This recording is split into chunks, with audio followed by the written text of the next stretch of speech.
Well, it's been a fun 2 weeks following the Olympics.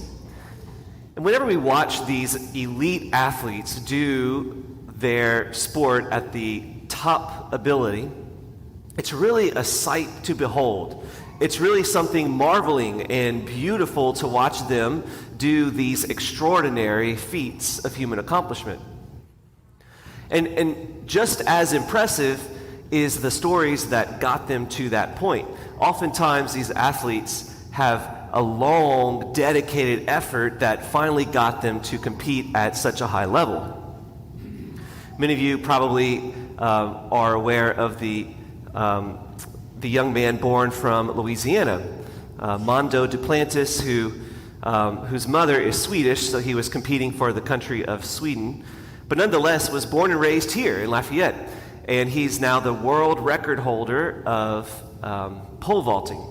He broke his own record, which was the previous world record in pole vaulting at this Olympics.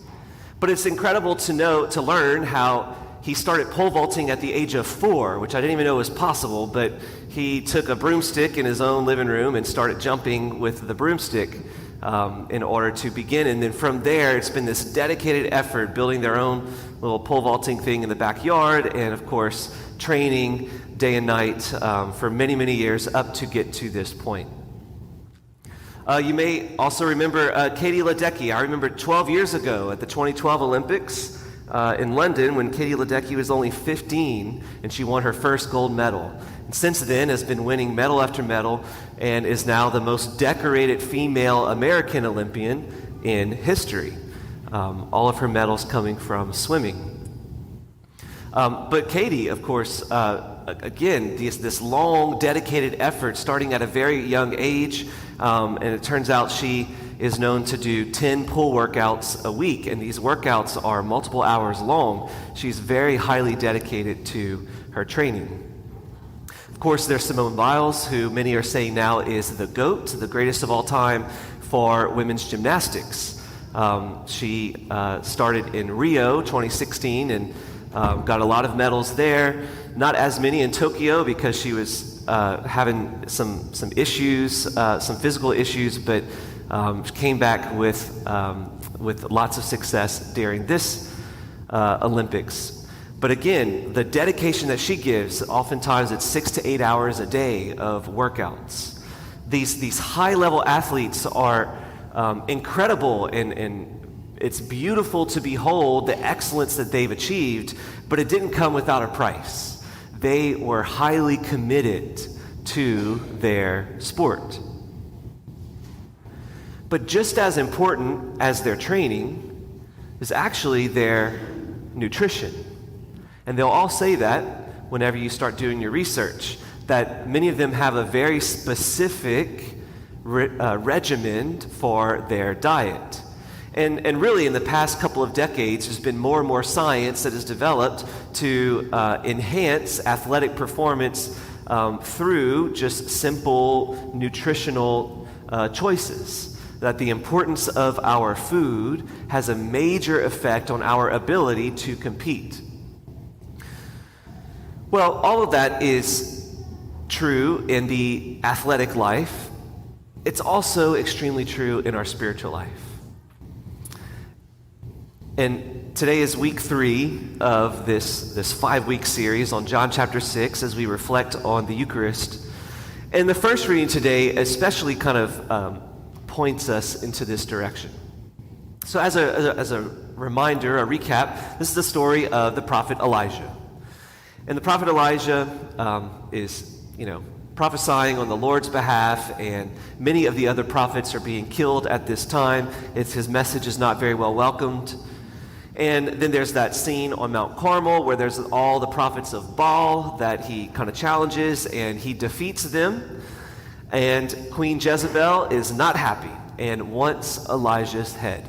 And so is out for Elijah's life, and Elijah is running for his life, fleeing in the desert, and he eventually gets very tired and discouraged, finding refuge underneath a broom tree.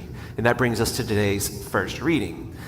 And underneath this broom tree, he's filled with fatigue and despair. He is even telling the Lord, Lord, take my life now.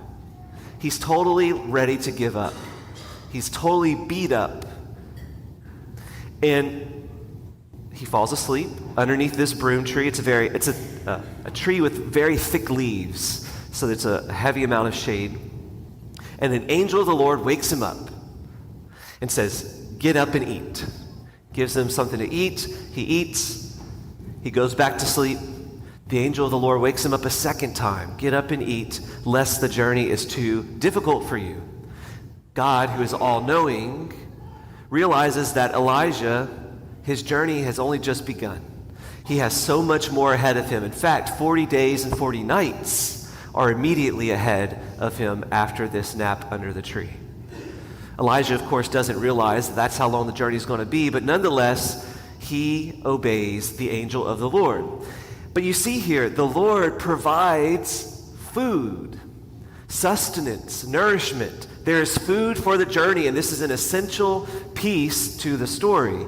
That food strengthens him for what is ahead. Eventually, he makes it to the Mount Horeb, also known as Mount Sinai, and that's where we hear the story of Elijah hearing the voice of the Lord in the still small whisper. And then the story continues.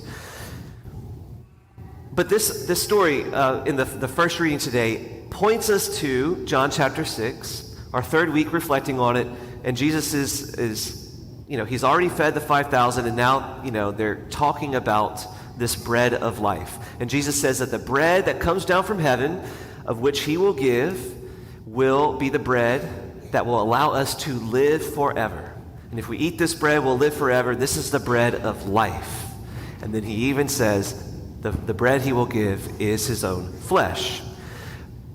And we understand that now to be the Eucharist. And now, many years later, we understand too that this is the bread that nourishes us, that strengthens us for our journey in life. This bread strengthens. Many call it the food for the journey. Well, oftentimes life hits us hard. A lot of times we don't even see it coming. And all of a sudden we find ourselves relating to the prophet Elijah, having tried to follow the Lord and follow his will, doing many good things up until this point, and then all of a sudden finding ourselves in a moment of despair, fatigue, ready to just give up and give in, just like Elijah underneath the broom tree. And we make it to this moment, and maybe we even say that prayer that Elijah says, Lord, just take my life now. I'm so done. And the Lord responds with strength, by strengthening us with food for the journey. The Eucharist is that strength. The Eucharist picks us up when we are down and strengthens us for what is ahead. We are just getting started. There's more to come, and maybe even more suffering to come, but we shall not fear, because the Lord is strong, and he gives us himself to strengthen us for whatever may be ahead. And whatever we may face leads us to something much more glorious at the end. Maybe we're not elite athletes. Maybe we won't go to the Olympics. But we are Christian disciples. Disciples called to be saints. And oftentimes we separate the reality of sanctity as those people that have become statues. But saints are the destiny of all of us. And this is spiritual greatness, spiritual excellence, and we don't get there by just passing by. We don't get there by accident. We have to train. We have to dedicate our whole life, every single day, just like these Olympic athletes dedicate every single moment to their gold medal. We are focused on Christ the Lord and heaven as our destiny. We are called to be great saints. We are called to spiritual excellence. And this is not easy. It's not an easy task, but it is realistic. It is something that every single one of us can achieve by God's grace with focused commitment. Our training looks a little bit different. Instead of going to the gym, our training is charity, loving God with our whole heart and loving our neighbor as ourselves. And our nourishment, our diet, may not be exactly as many calories as these elite athletes, but our nourishment is the Eucharist, the food for the journey, God himself who gives us strength to enter into glory. Amen.